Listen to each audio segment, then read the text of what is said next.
Hello friends, welcome to Xmart study 2.0। साथियों, आप सभी साथियों को जो क्लास की ज़रूरत थी, जिस वीडियो की ज़रूरत थी, वो क्लास लेकर आ चुके हैं। आज इस वीडियो में भारतीय संविधान के महत्वपूर्ण अनुच्छेदों को करेंगे, वो इंपॉर्टेंट आर्टिकल्स जो कि परीक्षाओं में पूछा जाता है। ग्रुप डी से लेकर यूपीएससी तक केवल यही 54 जो है अनुच्छेद आपके परीक्षाओं में बार बार पूछा जाता है। तो आज इस वीडियो में जो इम्पोर्टेंट, जो महत्वपूर्ण अनुच्छेद है भारतीय संविधान के, वही क्वेश्चन देखेंगे। तो अंत तक जरूर देखिएगा, कोई भी क्वेश्चन को स्किप नहीं करना है, क्योंकि ये जो 54 क्वेश्चन है साथियों, यही क्वेश्चन को तोड़ मरोड़ के आपके सभी परीक्षाओं में बार बार पूछा जाता है। चलिए बिना देरी किए क्लास को शुरू करेंगे। सभी साथी वीडियो को लाइक कर दीजिएगा, अपने सभी दोस्तों के साथ जरूर शेयर करना। आप में से कोई भी साथी नए हैं, चैनल को सब्सक्राइब करके बेल आइकन को ऑन जरूर कर लीजिएगा, चाहे आप किसी भी गवर्नमेंट एग्जाम की तैयारी कर रहे हैं। चलिए, तो आज के क्लास का पहला क्वेश्चन है, वर्तमान समय में भारतीय संविधान में गणना की दृष्टि से कुल कितने अनुच्छेद तथा अनुसूचियां हैं? तो देखिए, अगर बात करें साथियों वर्तमान समय में भारतीय संविधान में गणना की दृष्टि से, तो मूल अनुच्छेदों की बात करें तो 395 मूल अनुच्छेद हैं और अनुसूचियां 12 हैं। अब बोलोगे सर 444 से अधिक अनुच्छेद हैं। जी हाँ, बिल्कुल है, लेकिन मूल अनुच्छेद है वो 395 ही है आपका। ठीक है, और देखिए ये जो अनुच्छेद है 444, ये बढ़कर हो गया है, लेकिन मूल जो अनुच्छेद है साथियों वो 395 ही हैं। भाग अगर पूछे भारतीय संविधान में मूल कितने भाग हैं, तो 22 भाग हैं, और यही 22 भाग बढ़कर जो है अभी ज़्यादा हो गया है, 22 का एक का क, इस प्रकार से। ठीक है, इसको याद रखना है। अगला क्वेश्चन है, इंडिया अर्थात भारत। देखिए, इंडिया अर्थात भारत राज्यों का एक संघ होगा, यह संविधान के किस अनुच्छेद में अंकित है? बहुत ही इंपॉर्टेंट क्वेश्चन है, याद रखिएगा। अनुच्छेद 1 में, भारतीय संविधान के अनुच्छेद 1 में भारत को राज्यों का संघ कहा गया है, ये आपको याद रखना है, यानी union of states. Next question है, भारतीय संविधान के किन अनुच्छेदों में नागरिकता संबंधी प्रावधान है? तो देखिए, भारतीय संविधान का जो अनुच्छेद 5 से 11 है, इसमें नागरिकता के बारे में प्रावधान किया गया है। जैसे कि भारतीय संविधान का जो अनुच्छेद 7 है, इसमें यह बताया गया है कुछ नियम और शर्तों के आधार पर कि कोई भी नागरिक पाकिस्तान से आकर भारत में नागरिकता प्राप्त कर सकता है।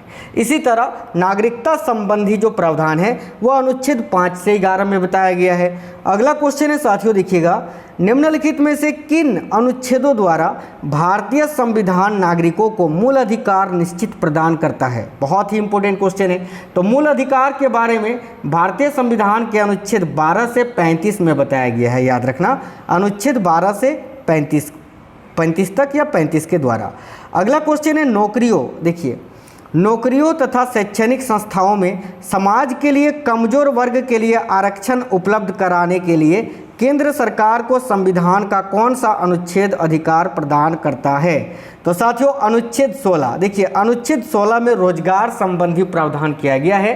तो जब भी आपसे पूछे कि रोजगार के बारे में आरक्षण या रोजगार संबंधी प्रावधान संविधान के किस अनुच्छेद में है, तो अनुच्छेद 16 में है, याद रखना है। आज का अगला क्वेश्चन है, भारतीय संविधान का कौन सा अनुच्छेद अपृष्यता का उन्मूलन करता है तथा किसी भी रूप से इसके आचरण का निषेध करता है? तो अपृष्यता का मतलब होता है साथियों छुआछूत। बोलता है ना कि तू बड़ी जाति का है, मैं छोटी जाति का हूँ, मुझे मत छूना।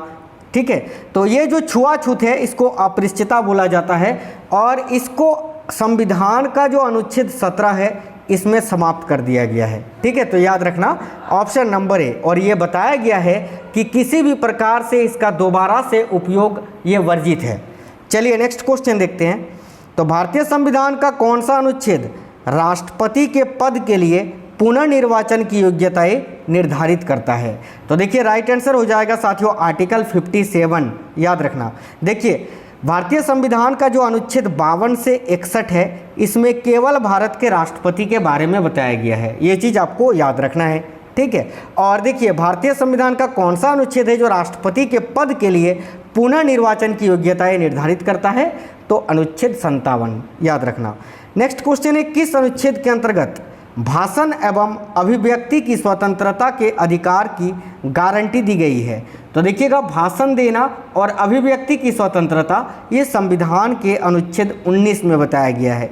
Option number C right answer है। अगला क्वेश्चन है, निम्नलिखित में से किस अनुच्छेद में प्रेस की स्वतंत्रता दी गई है?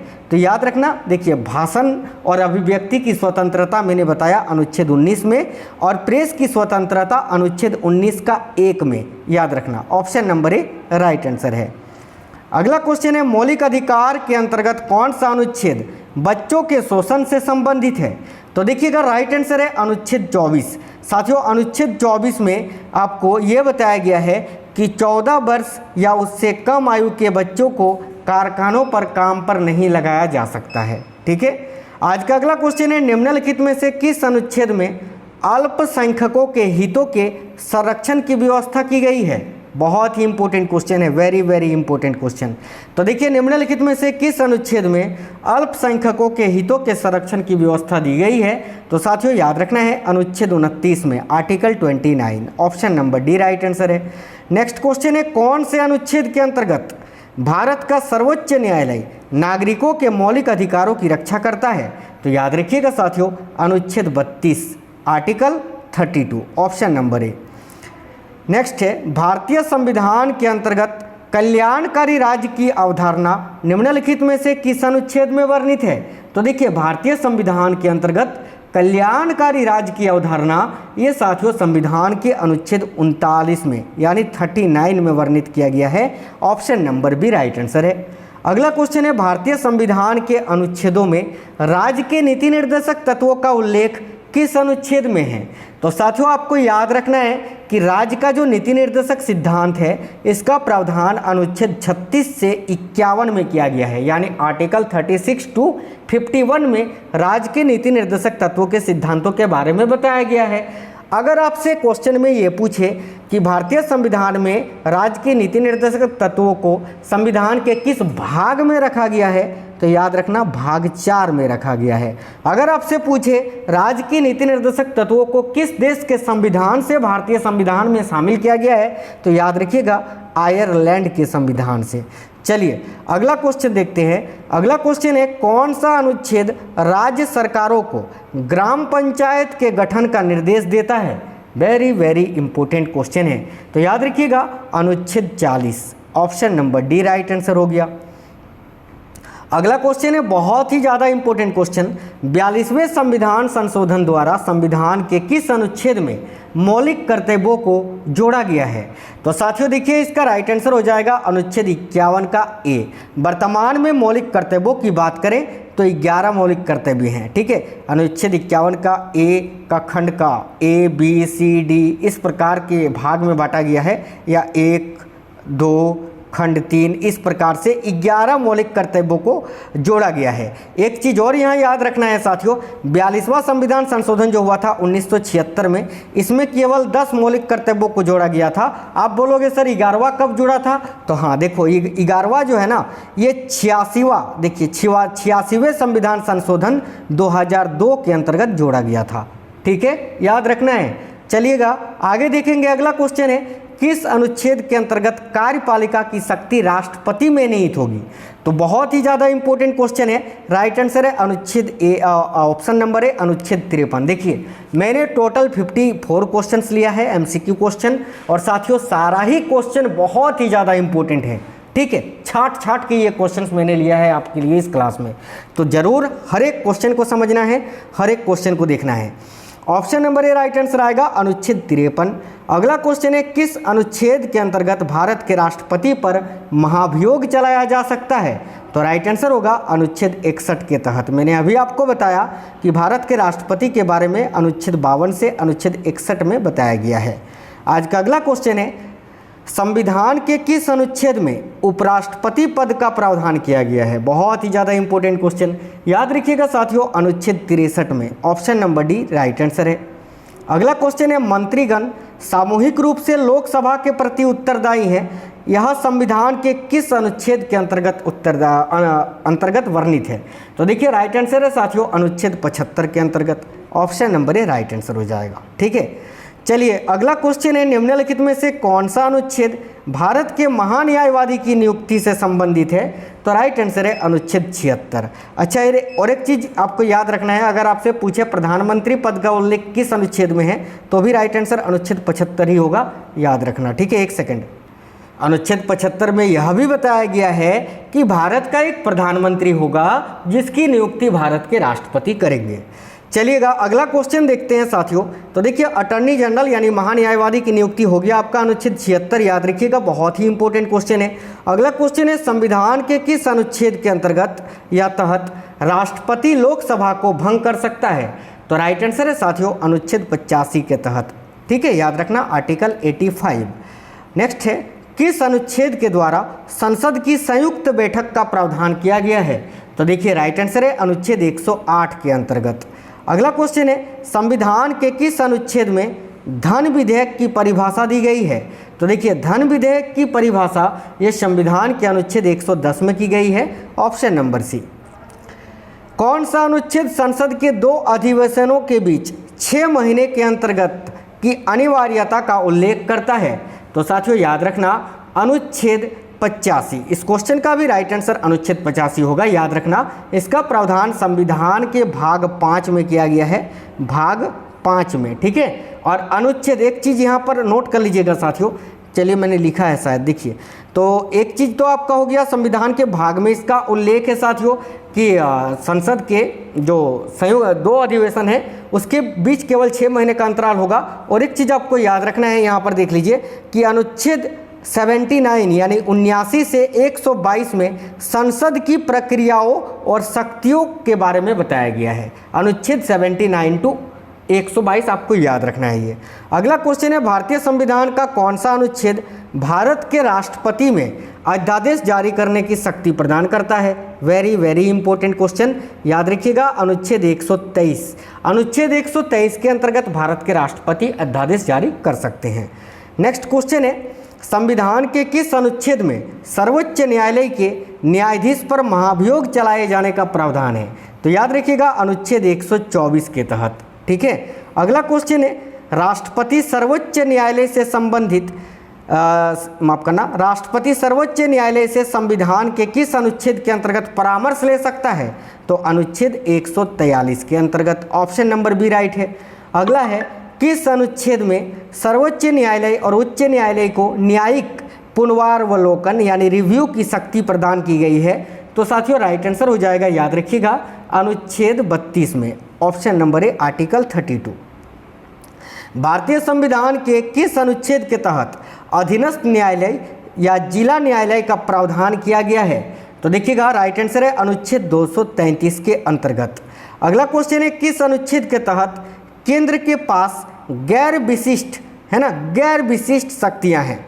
याद रखिएगा साथियों, देखिएगा किस अनुच्छेद के साथ केंद्र सरकार यानी सेंट्रल गवर्नमेंट के पास जो है नॉन स्पेसिफिक शक्तियां यानी पावर उनको प्राप्त है? तो याद रखिएगा अनुच्छेद 248 के तहत, option number B correct answer है। अगला है, किस अनुच्छेद के तहत केंद्र सरकार राज्य सरकारों को निर्देश दे सकती है? तो याद रखिएगा अनुच्छेद 256 के तहत, ऑप्शन नंबर सी। किस अनुच्छेद के अंतर्गत अंतर्राज्यीय परिषद के गठन का प्रावधान किया गया है? तो याद रखिएगा किस अनुच्छेद के अंतर्गत अंतर्राज्यीय परिषद के गठन का प्रावधान किया गया है? तो अनुच्छेद 263 के अंतर्गत साथियों। अगला है, किस अनुच्छेद के अंतर्गत वित्त आयोग के गठन का प्रावधान किया गया है? तो देखिए वित्त आयोग के गठन का प्रावधान जो है ये अनुच्छेद 280 में किया गया है, ऑप्शन नंबर ए। किस अनुच्छेद में बताया गया है कि संपत्ति का अधिकार वैधानिक अधिकार है? तो साथियों याद रखना अनुच्छेद 300 का क में या अनुच्छेद 300 का ए में। अगला है, भारतीय संविधान का कौन सा अनुच्छेद नई अखिल भारतीय सेवा की स्थापना का प्रावधान करता है? तो याद रखिएगा अनुच्छेद 312। नेक्स्ट है, भारत के संविधान का कौन सा अनुच्छेद किसी के नाम या उपनाम को बदलने के अधिकार की रक्षा करता है? तो याद रखिएगा साथियों अनुच्छेद 21। अब देखिए अनुच्छेद 21 का जो ए है उसको निजता का अधिकार कहा जाता है। ठीक है, चलिए अगला क्वेश्चन है, उपाधियों का उन्मूलन यानी उपाधियों का अंत संविधान के किस अनुच्छेद में वर्णित है? तो याद रखिएगा अनुच्छेद 18 में, option number B correct answer है। अनुच्छेद 17 अपरिष्टता का अंत, अनुच्छेद 18 उपाधियों का अंत, और अनुच्छेद 23 मानव तस्करी के बारे में बताया गया है। किसके बारे में? तो मानव तस्करी के बारे में। अगला क्वेश्चन है अनुच्छेद 32 भारतीय संविधान के किस भाग से संबंधित है? तो याद रखिएगा अनुच्छेद 32 जो है ये भारतीय संविधान के भाग 3 से संबंधित है। देखिए बाबा साहेब अम्बेडकर जो थे ना, उन्होंने सर्वाधिक आलोचित भाग कहा था ये संविधान के भाग 3 को, ये भी याद रखना।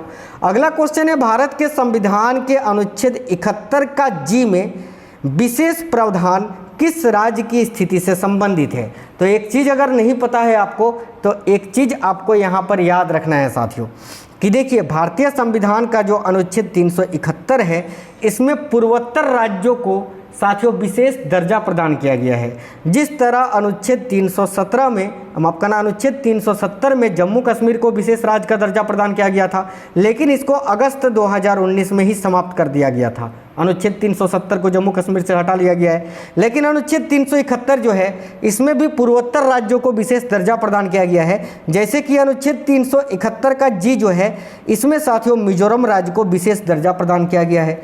ठीक है, इसी तरह देखिए आर्टिकल 371 का ए जो है, इसमें नागालैंड राज्य को विशेष दर्जा प्रदान किया गया है। अनुच्छेद 371 का बी जो है, इसमें असम राज्य को विशेष दर्जा प्रदान किया गया है। अनुच्छेद 371 का सी जो है, इसमें मणिपुर राज्य को विशेष दर्जा प्रदान किया गया है। अच्छा, यहाँ पर अनुच्छेद डी छूट गया है, तो अनुच्छेद डी जो है, डी और ई आंध्र प्रदेश राज्य को भी विशेष दर्जा प्रदान किया गया है। ठीक है, इसके अलावा अनुच्छेद 371 का एफ जो है, यह सिक्किम राज्य को विशेष राज्य का दर्जा प्रदान किया है, और अनुच्छेद 371 का एच जो है, ये अरुणाचल प्रदेश राज्य को विशेष राज्य का दर्जा प्रदान किया है। ठीक है, याद रखिएगा साथियों। अगला क्वेश्चन है निम्नलिखित में से कौन सा अनुच्छेद धार्मिक मामलों के प्रबंधन की स्वतंत्रता से संबंधित है? साथियों एक थम्स अप जरूर कर दीजिए यार वीडियो को। देखिए निम्नलिखित में से कौन सा अनुच्छेद है जो धार्मिक मामलों के प्रबंधन की स्वतंत्रता से संबंधित है? तो याद रखिएगा साथियों अनुच्छेद 26 article 26, option number A correct answer है। एक चीज़ यह नोट कर लीजिएगा कि अनुच्छेद 25 से 28 में धर्म की स्वतंत्रता के बारे में बताया गया है। जैसे अनुच्छेद 25 में सिखों को कृपान धारण करना आदि बहुत सारे जो धर्म हैं उन धर्मों की स्वतंत्रता के बारे में अनुच्छेद 25 से 28 में बताया गया है। तो ये जो क्वेश्चन है कि धार्मिक मामलों के प्रबंधन की स्वतंत्रता, तो ये अनुच्छेद 26 में वर्णित है, ऑप्शन नंबर ए। नेक्स्ट है निजता का अधिकार किस अनुच्छेद के तहत एक मौलिक अधिकार है? तो अनुच्छेद 21 के तहत, ऑप्शन नंबर ए। अगला क्वेश्चन है साथियों वर्तमान में भारतीय संविधान में धाराओं की संख्या कितनी है? तो देखिए वर्तमान में भारतीय संविधान में धाराओं की कुल संख्या है 395, एक्ट जिसको बोलते हैं धारा। एक चीज़ यहाँ पर देखिएगा, एक चीज़ यहाँ पर आपको जो मैंने बताया कि अनुच्छेद 12 से लेकर 35 जो है साथियों, उसमें क्या बताया गया है? तो मूल अधिकार, मौलिक अधिकार के बारे में, और ये निजता का अधिकार ये भी एक मौलिक अधिकार है जिसका उल्लेख अनुच्छेद 21 में है। चलिएगा ये क्वेश्चन तो हो गया। अगला है संविधान के किस अनुच्छेद द्वारा लोक सेवाओं को संरक्षण प्रदान किया गया है? तो देखिएगा राइट आंसर है साथियों अनुच्छेद 311 में, ऑप्शन नंबर बी। अगला है संविधान का अनुच्छेद 312 किससे संबंधित है? तो देखिए भारतीय संविधान का अनुच्छेद 312 ये संबंधित है अखिल भारतीय सेवाओं से। याद रखिएगा साथियों, option number A right answer है। नेक्स्ट है भारतीय संविधान के किस अनुच्छेद में निर्वाचन आयोग के लिए प्रावधान किया गया है? तो निर्वाचन आयोग का प्रावधान अनुच्छेद 324 में किया गया है, याद रखिएगा। अगला है संविधान के किस अनुच्छेद के अंतर्गत हिंदी को राज्य भाषा का दर्जा प्रदान किया गया है? तो देखिएगा साथियों संविधान के किस अनुच्छेद के अंतर्गत हिंदी को राज्य भाषा का दर्जा प्रदान किया गया है? तो अनुच्छेद 343, याद रखिएगा 343 का 1 में। चलिएगा अगला क्वेश्चन है साथियों, देखिए अनुसूचित जातियों और अनुसूचित जनजातियों यानी SC और ST के लिए राष्ट्रीय आयोग गठित करने का प्रावधान संविधान के किस अनुच्छेद के अंतर्गत किया गया है? तो याद रखना अनुच्छेद 338 और अनुच्छेद 338 का ए में। नेक्स्ट है साथियों भारत में बाहरी आक्रमण अथवा सशस्त्र विद्रोह के कारण भारत के राष्ट्रपति द्वारा राष्ट्रीय आपातकाल की घोषणा किसके अंतर्गत की गई है? तो याद रखिएगा राष्ट्रीय आपातकाल का प्रावधान अनुच्छेद 352 में किया गया है, ऑप्शन नंबर ए। संविधान के किस अनुच्छेद के तहत राज्यों में संवैधानिक तंत्र के विफल होने पर राष्ट्रपति शासन लागू किया जा सकता है? तो याद रखना अनुच्छेद 356 के तहत, ऑप्शन नंबर ए। अगला है संविधान के किस अनुच्छेद के आधार पर वित्तीय आपात की उद्घोषणा राष्ट्रपति करता है? तो वित्तीय आपात की उद्घोषणा अनुच्छेद 360 में किया गया है, ऑप्शन नंबर सी। देखिए संसद को संविधान संशोधन का अधिकार दिया गया है किस अनुच्छेद में? तो भाई संविधान में संशोधन का प्रावधान अनुच्छेद 368 में किया गया है और संविधान में संशोधन की प्रक्रिया ये साउथ अफ्रीका के संविधान से लिया गया है, याद रखिएगा। संविधान के किस अनुच्छेद के प्रावधानों के अंतर्गत भारत सरकार द्वारा भारत रत्न, पद्म विभूषण आदि अलंकार प्रदान किया जाता है? तो याद रखना अनुच्छेद 18 के तहत, ऑप्शन नंबर बी। अगला क्वेश्चन है भारतीय संविधान का कौन सा अनुच्छेद भारत के संचित कोष से संबंधित है? तो बहुत ही इंपॉर्टेंट क्वेश्चन है, इसका राइट आंसर है उपरोक्त सभी। देखिए भारतीय संविधान का अनुच्छेद 112 का 29 खंड, एक अनुच्छेद 146 का 3रा खंड और अनुच्छेद 148 का 6वां खंड, ये साथियों भारत के संचित कोष से संबंधित है। तो option number D right answer होगा। Thanks for watching this video guys. अगर आपको क्लास अच्छा लगा है तो लाइक ज़रूर कर दीजिएगा, अपने सभी दोस्तों के साथ ज़रूर शेयर करना। आप में से कोई भी साथी नए हैं, आप किसी भी गवर्नमेंट एग्जाम की तैयारी कर रहे हैं, चैनल को सब्सक्राइब करके बेल आइकन को ऑन कर लीजिएगा। और हाँ साथियों, आप लोग कमेंट बॉक्स में कमेंट करके ज़रूर बताइएगा आपको आज का ये क्लास कैसा लगा है। तो मिलते हैं अगली वीडियो में, तब तक स्वस्थ रहें, खूब मौज करें और अच्छे से पढ़ाई करें। तब तक के लिए जय हिंद साथियों, वंदे मातरम।